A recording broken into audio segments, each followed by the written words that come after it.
예수님께서 이 땅 가운데 계실 때에 많은 귀신을 쫓아내시고 많은 병도 고치셨습니다.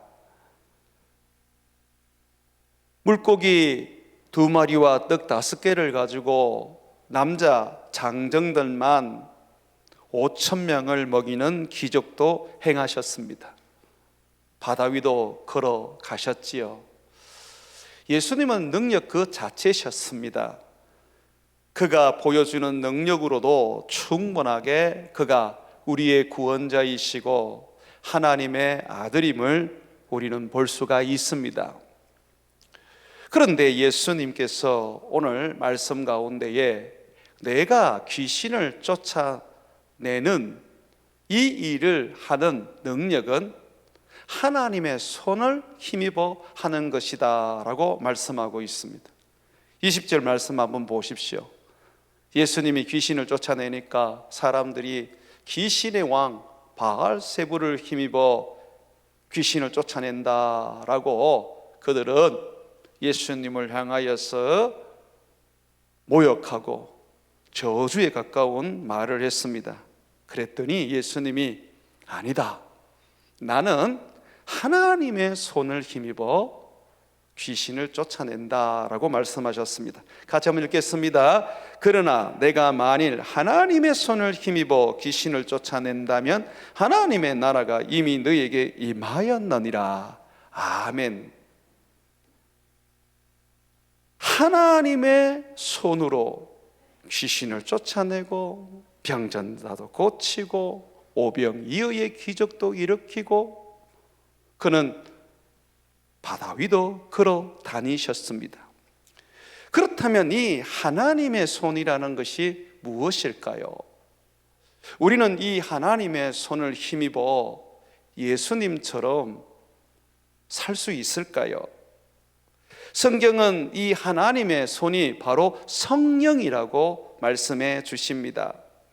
동일한 내용, 소위 바알세불 논쟁이라고 하는 이 본문 말씀을 마태복음 12장에서 보게 되면 예수님은 이렇게 말합니다.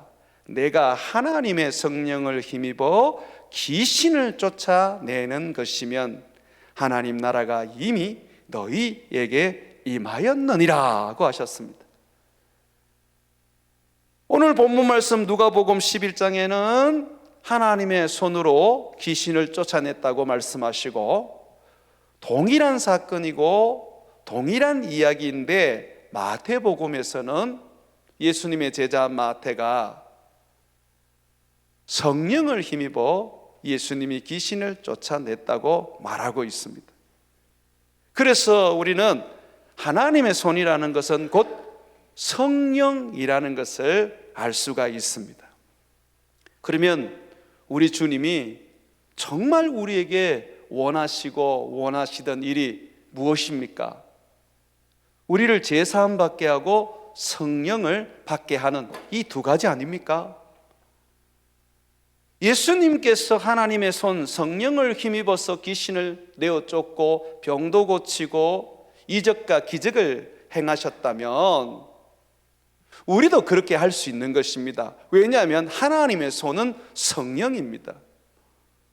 우리에게 주님은 성령을 주시기 위하여 십자가에서 죽으셨고 십자가에서 죽으심으로 예수님을 믿는 우리에게 제사함과 함께 성령을 주신 것입니다.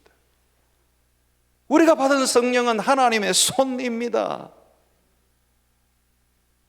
왜 성경은 성령님을 하나님의 손이라고 표현할까요? 이건 예수님의 독특한 표현이 아닙니다. 구약 성경을 보더라도 구약 성경 안에는 성령 하나님을 하나님의 손이라고 말합니다. 이미 성경은 오랜 세월 전부터 성령님을 하나님의 손이라고 우리에게 소개해 주었습니다. 뿐만 아니라 예수님의 제자들도 끊임없이 성령 하나님을 하나님의 손이다, 하나님의 손이다 라고 우리에게 전해 주었습니다. 왜 하나님의 손이라고 합니까? 여러분, 손이 없이는 일을 못합니다. 물론 손이 없이 태어나신 분들은 발로 글도 쓰시고 밥도 먹기도 하시더라고요. 손이 없기 때문에 그런 거잖아요. 손이 있으면 손으로 일하고, 손으로 밥 먹고, 손으로 농사 짓고, 심지어 말 못하는 사람은 손으로 말을 합니다. 이걸 수하라 그러죠. 이 손은 일하는 손입니다. 뿐만 아니라 이 손은 치유도 하고 변화도 일으키고 우리를 어루만져 따뜻하게 만들어주는 사랑의 손입니다. 성령님을 표현하고 싶은데 성경은 이 성령님의 많은 역사와 사역과 일들을 표현할 때 하나님의 손이라고 표현을 해 주었던 것입니다. 하나님의 손. 그 하나님의 손이 나를 바꾸고 내게 보호자가 되어주고 내 삶의 능력과 심지어 나를 잡고 이끌어주는 힘이요 권세인 것입니다. 하나님께서 세상을 창조하실 때에 이 창조를 하나님의 손이 했다 그럽니다. 그러면 성령님은 어떤 분이세요? 창조주 하나님인 거예요. 아버지가 세상을 창조할 때에 세상의 창조를 계획하시고 아들이신 독생자 하나님 예수님은 아버지의 계획을 말씀을 통하여 그대로 드러내고, 그러면 이 말씀을 성령님께서 그의 권능으로 그대로 이루어지도록 하셨습니다. 그래서 성경은 하나님은 창조주다라고 할 때 아버지, 아들, 성령님 이 세 분이 다 창조주라고 말하는 겁니다. 그런데 이 세 분의 역할이 다 따로 있어요. 아버지는 계획하시고 아들은 말씀하시고 성령님은 말씀하신 그것을 이루는 능력을 행하셨던 것입니다.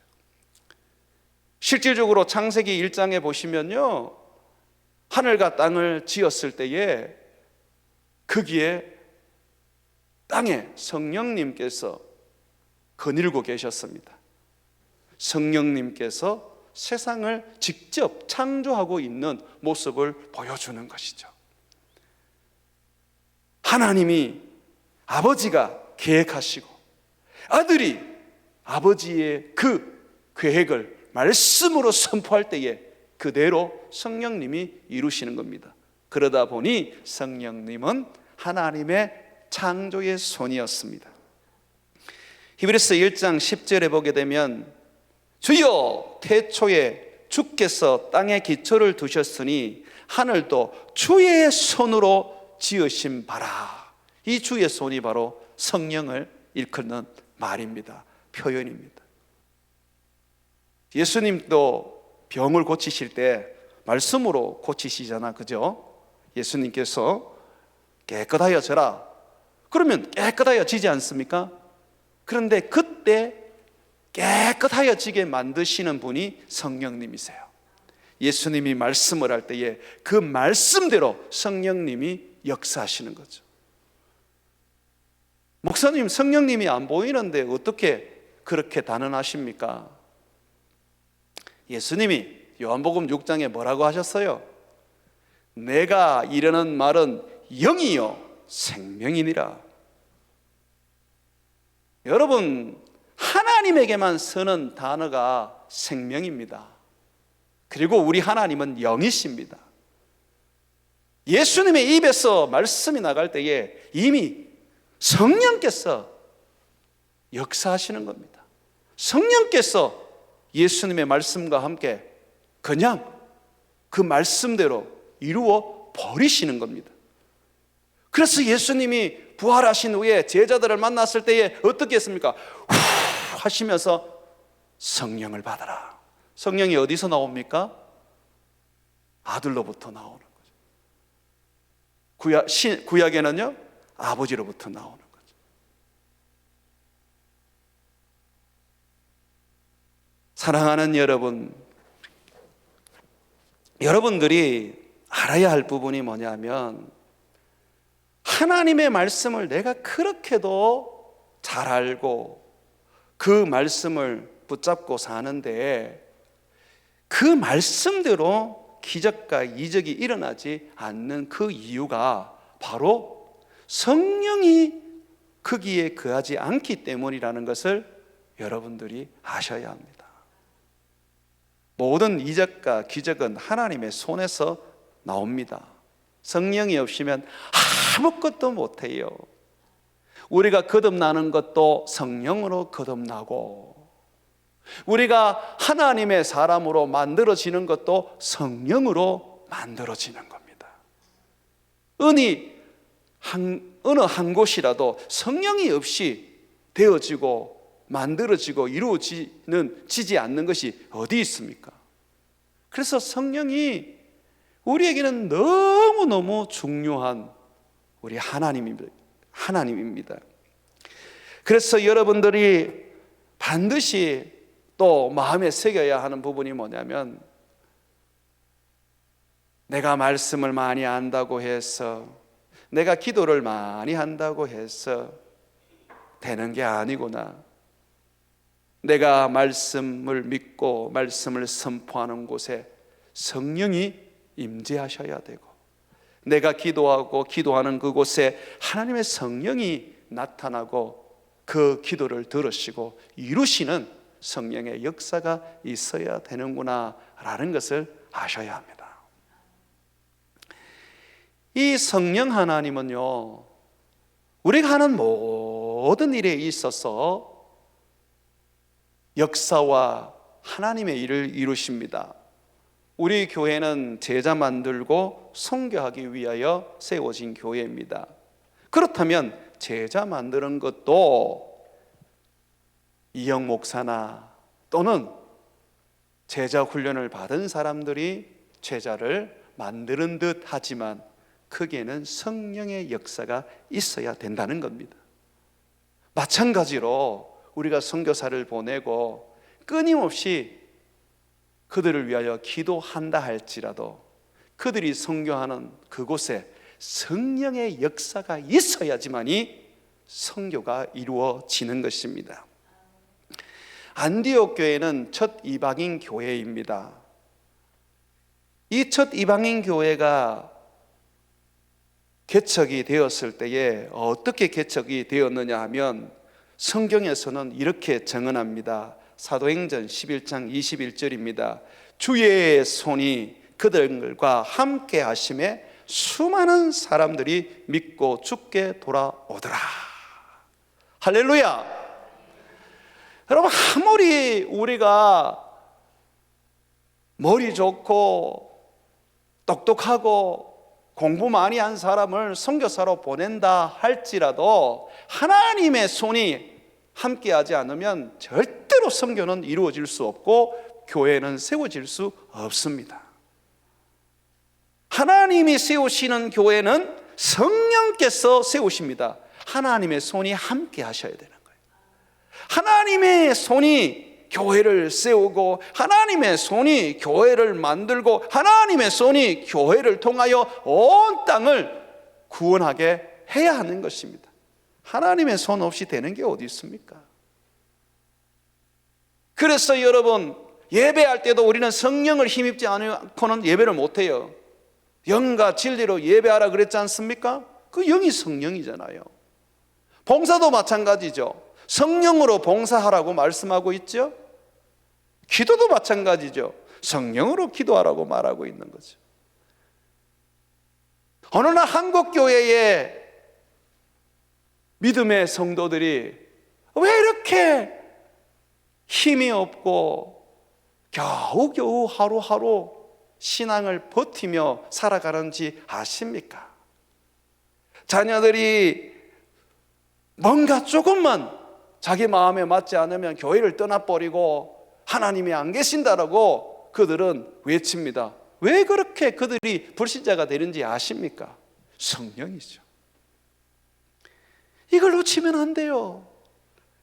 한국교회가 1800년 후반부터 복음이 들어왔지만, 그러나 그 복음이 교회를 세운 건 아니었습니다.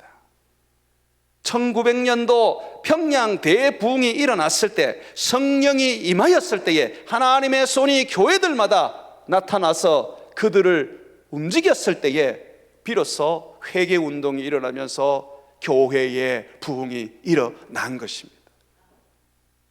하나님의 손 아니고 사람이 바뀌겠습니까? 하나님의 손 아니고 전도가 되겠습니까? 하나님의 손 아니고 어찌 외국에 선교가 이루어져서 하나님의 능력이 나타날 수가 있겠습니까? 하나님의 손이 함께 해야 되는 거죠. 그래서 우리는 선교를 두고 기도할 때도 성령을 우리 선교지에 주옵소서, 우리 선교사님들이 일을 할 때에 하나님의 손이 함께 하셔서 역사에 주옵소서라고 해야 되는 거예요. 직장 생활을 해도 내가 아무리 익숙하고 잘하는 일이라 할지라도 주여, 주의 손이 나를 이끌어 주시고 주의 손이 나를 지켜주시고 주의 손이 나와 함께 해달라고 해야 되는 것입니다.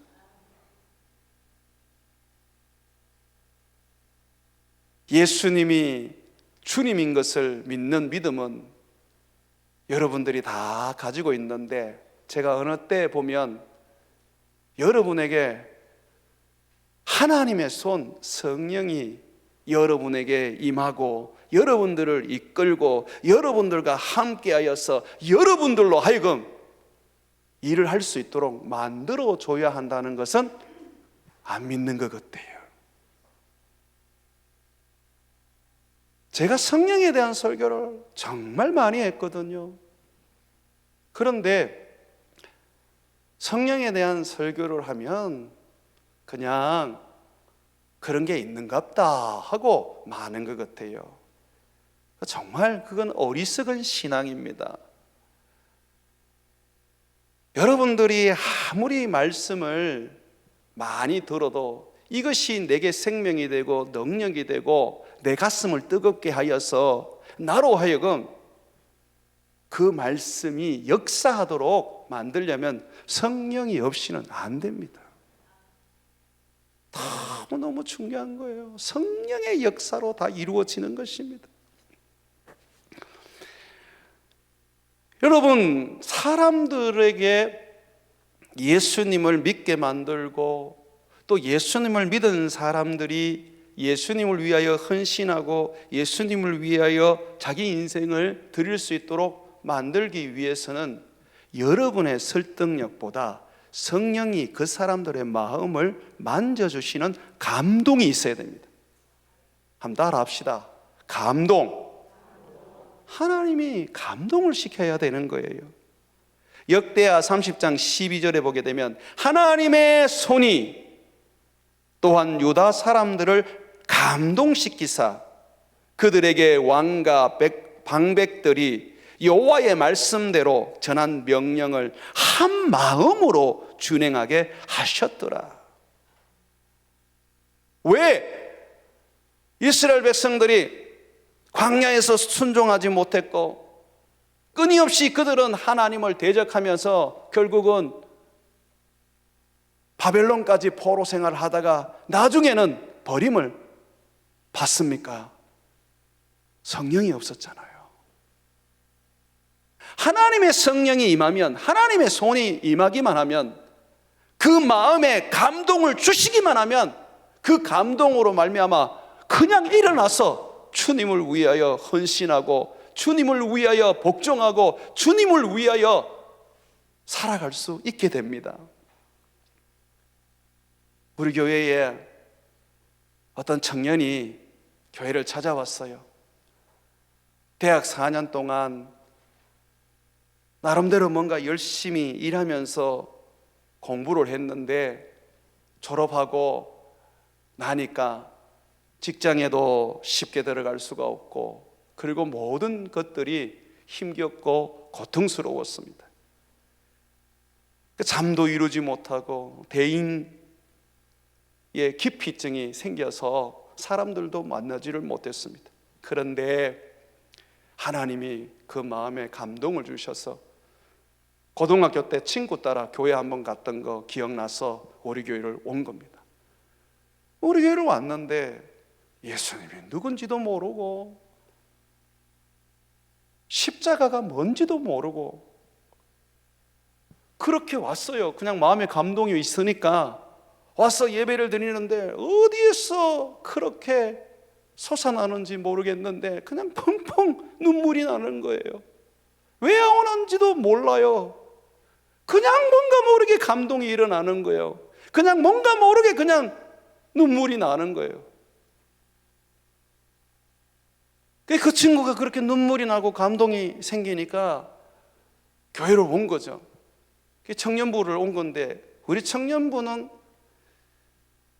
새로운 사람이 오기에는 어려운 환경입니다. 예배를 거의 2시간이나 드립니다. 찬양 한 30분 이상 하죠. 기도할 때는 완전히 김천 다 떠나가도록 기도하죠.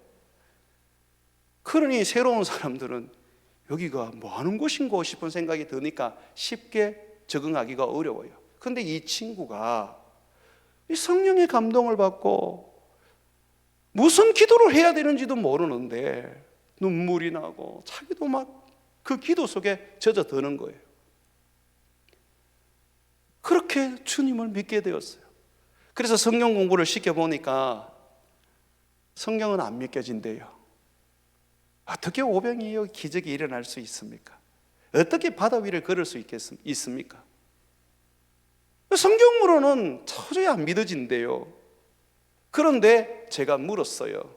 네 마음의 감동은 어떻게 네가 거기에 대하여 말할 수 있냐? 그랬더니 그건 자기도 모른대요. 그냥 예배에 앉아 있으면 눈물이 나고 그냥 모르는 그 은혜가 부어진다는 거죠. 그렇게 신앙생활을 하던 그 친구가 이제는 바뀌어져 버렸습니다. 이제는 성경이 다 믿어지고 뜨겁게 주님을 위하여 예배하며 예배자로서 또 주님 앞에 자기의 삶을 봉사를 합니다. 그러던 중에 지난주에 갑자기 마음에 큰 감동이 생겨서 무작정 일본으로 가버렸습니다. 누가 있는 것도 아니고 누가 초청한 것도 아니고 전도하러 간 거예요. 이 친구는 일어를 전공한 친구인데 자기가 4년 동안 대학에서 일어를 배워놓으니까 일본 사람에 대한 뜨거운 마음이 생겼던 거죠. 전도하러 갔어요. 나한테 전화가 와서 목사님 저 일본에 전도하러 갑니다. 그래? 누가 하고 가노? 혼자 가는데요. 그래? 어디서 자는데? 저도 몰라요. 근데 이 친구가 실질적으로는 얼마 전에 일본에 갔었거든요. 자기가 전도하고 싶다고. 근데 가보니까 무섭고 두려워가지고 호텔 방에서만 가만히 있다가 다시 돌아왔거든요. 이 대인 기피증도 있죠. 이 친구는 쉽게 사람들 앞에 고개를 못 듭니다. 그런데 이번에는 또 간다는 거예요. 그거 왜 이번에 또 가느냐라고 물었더니 이번에는 다르대요. 감동이 다르답니다.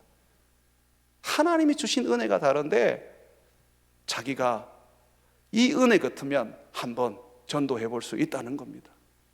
그 예수 믿은 지 1년도 안 됐어요. 여러분, 성령입니다.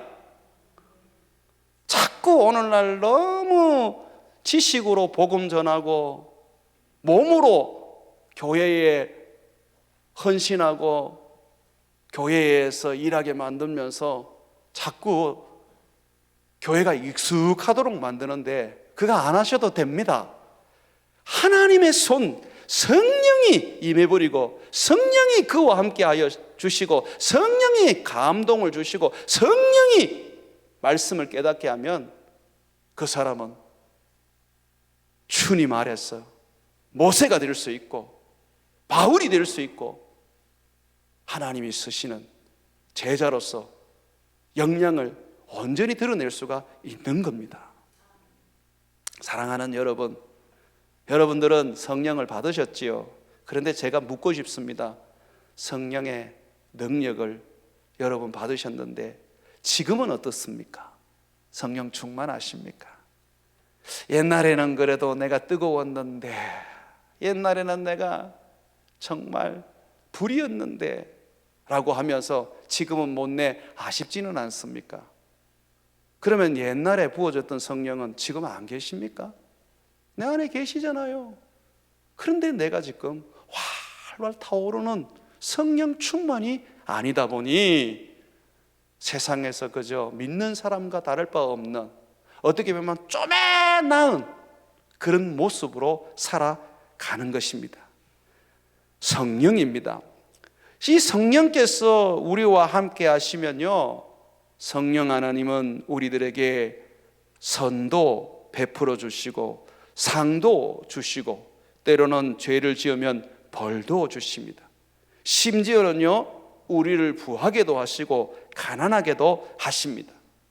전도서 2장 24절에 보게 되면 사람이 먹고 마시고 수고하는 것보다 그의 마음을 더 기쁘게 하는 것이 없나니 내가 이것도 본즉 하나님의 손에서 나오는 것이로다 라고 말합니다. 부자가 되는 것도 성령으로, 가난하게 되는 것도 예수 믿는 사람에게는 성령으로, 하나님이 나에게 선한 길을 열어서 내 삶을 형통하게 하시는 것도 성령, 벌을 주셔서 나를 주님께서 한 대 얻어 터지게 하시는 것도 성령, 나를 치료하는 것도 성령, 나를 병들게 하실 때도 성령이라는 것입니다. 목사님, 병든 거는 마귀가 주는 게 아닙니까? 여러분, 예수 믿는 사람은 마귀가 손을 댈 수가 없어요. 성령님이 손을 대도록 허락하셔야지 할 수가 있는 거예요. 내가 예수를 믿는데도 병이 들고 어려움을 겪는 것은 하나님이 우리에게 고난을 주신 겁니다. 우리에게 시험을 주신 겁니다. 테스트하는 거죠. 자, 어떻게 이겨낼래? 어떻게 네가 감당해낼래? 제가 여러분에게 부끄럽지만 하나 고백하겠습니다. 교회를 세우면서 하나님의 성령의 역사가 많이 일어났습니다. 그런데 제가 성장하는 교회, 큰 교회에서 부목으로 있으면서 배운 것이 있다 보니까 자꾸 성령님을 의지하기보다는 내가 했던 경험과 방법론을 자꾸 사용하는 거예요. 의지하는 거예요. 미국에서 배운 거, 그게 우선이 되는 거예요. 그러다가 제가 하나님한테 한 대 맞았습니다. 한 대 맞고 나니까 아무것도 못 하겠는 거예요. 몸이 건강해야 뭘 하겠는데 아무것도 못 하겠는 거예요. 배운 것도 무용지물이고 경험했던 것도 무용지물이고 내가 가지고 있는 은사조차도 이게 무용지물이더라고요. 그런데 그것을 몇 년 동안 못 깨달았어요. 정말 못 깨달았어요. 늘 기도하는 게 하나님 건강하게 해주셔야 주님 맡긴 교회에 제가 세워나가지 않겠습니까? 주님이 나에게 그 큰 교회에서 배우게 하시고 미국까지 가서 공부하게 하신 거 주님 이 교회를 키우라고 한 거 아닙니까? 늘 그렇게만 기도했어요. 근데 어느 날 기도하는데 주님이 야 이놈아, 네가 배운 게 없어도 네가 고등학교도 못 나온 학벌을 가져도 내가 역사한다면 큰일을 이루지 않겠느냐.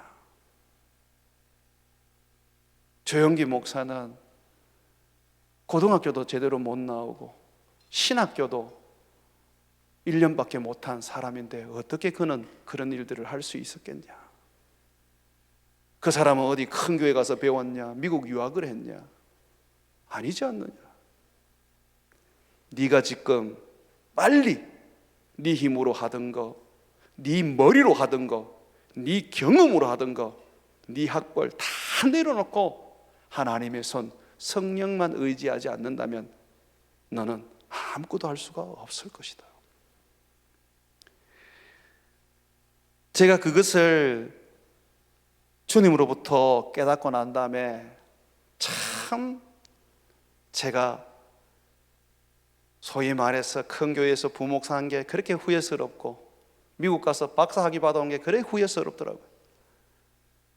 내가 좀 덜 배우고 그냥 제가 연약한 모습 속에 살았다면 20대처럼 그랬다면 오직 성령만 의지했을 텐데, 오직 성령만 바라봤을 텐데, 그 성령의 손으로 사역했을 텐데, 이게 머리가 지식이 들어가고 경험이 들어가고 나름대로의 뭔가 배운 것이 들어가고 나니까 성령이 그냥 내게는 멀어지는 거예요.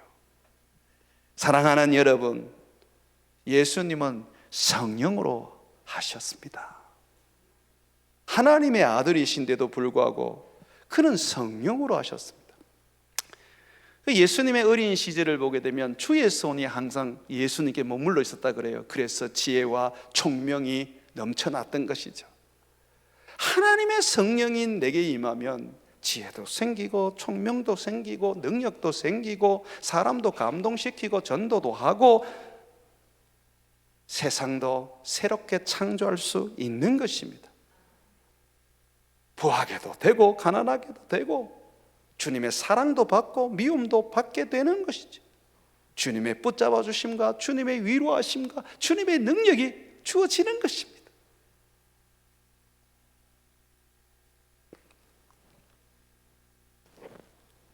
지금이라도 늦지 않았습니다.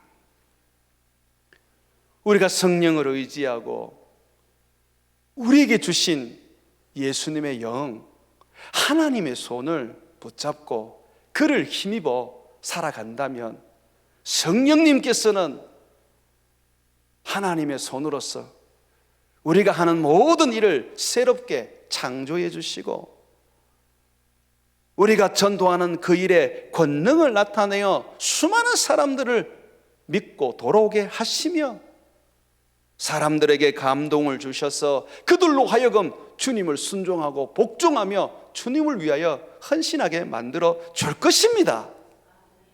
성령입니다. 성령입니다. 그래서 여러분, 성령을 날마다 구하십시오. 성령 충만하게 느껴지지 않으면 성령 충만함을 날마다 구하십시오.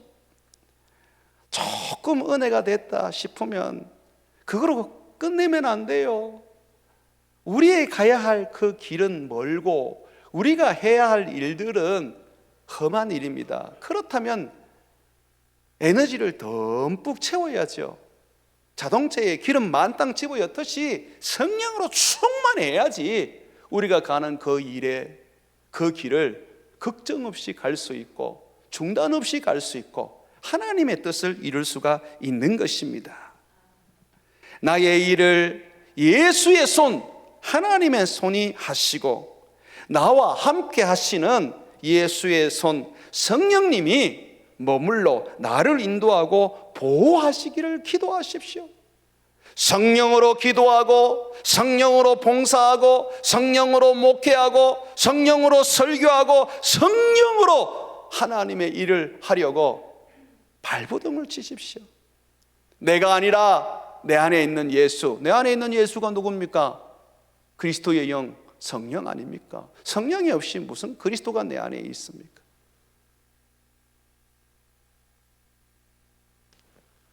그래서 여러분들이 다시 연약한 무릎을 이렇게 세워서 성령을 구하십시오. 성령만 받으면 해결됩니다. 성령이 하나님의 손으로 여러분에게 임하면 해결됩니다. 하나님은 우리에게 최고의 선물을 주셨습니다. 누가복음에 보게 되면 구하라, 찾으라, 두드리라. 합의된 자가 어떻게 자식이 떡을 달라는데 돌을 주고 생선을 달라는데 뱀을 주고 그렇게 하겠느냐? 하물며 육체의 아버지도 좋은 걸 주는데 너희 하늘 아버지가 가장 좋은 거 성령을 주시지 않겠느냐라고 했습니다. 성령이 있어야 모든 문제가 해결되고 성령이 있어야 모든 일들을 우리가 이룰 수 있습니다. 사랑하는 여러분, 바울이 능력의 사람, 땅끝까지 복음을 전할 수 있는 선교의 교두부를 놓을 수 있었던 그런 선교의 사람 된 것은 성령이 그와 함께 하셨기 때문입니다. 그러다 보니 그의 앞치마만 가지고 가도, 이 손수건만 가지고 가도 그냥 귀신이 떠나가고 병이 낫는 거 아닙니까? 성령이 앞치마까지 손수건까지 머물러 있는 것입니다. 사랑하는 여러분, 성령입니다. 한번 따라 합시다. 성령님은 하나님의 손이다. 하나님이 일하시도록 해야 일이 되는 겁니다. 여러분이 해봤자 얼마나 하겠습니까? 여러분의 농장도, 여러분의 기업도, 여러분들의 머리와 경륜과 지금까지 해오던 그런 방식으로 해보면 얼마나 여러분들이 해낼 수 있습니까? 지금 기후 농사 짓기에 너무 힘들잖아요. 지금 경제, 예전에 여러분들이 경험한 그런 경제들이 또 아니잖아요. 그런데 그 모든 걸 할 수 있어요. 더 하나님의 축복과 하나님의 능력과 하나님의 그 복이 흘러나올 수 있어요. 어떻게 할 때에? 하나님의 손이 일할 때에. 하나님의 손이 임하면 치유되고, 하나님의 손이 임하면 사람이 변화되고, 하나님의 손이 임하면 나를 들어서 저 바다 건너편으로 옮겨주시고, 하나님의 손님이 임하면 내 마음이 변화되어서 기쁨과 즐거움으로 세상을 이길 수 있고, 하나님의 손이 내게 임해야 미움도 사랑으로 바뀌고 하나님의 뜻을 이룰 수 있는 것입니다.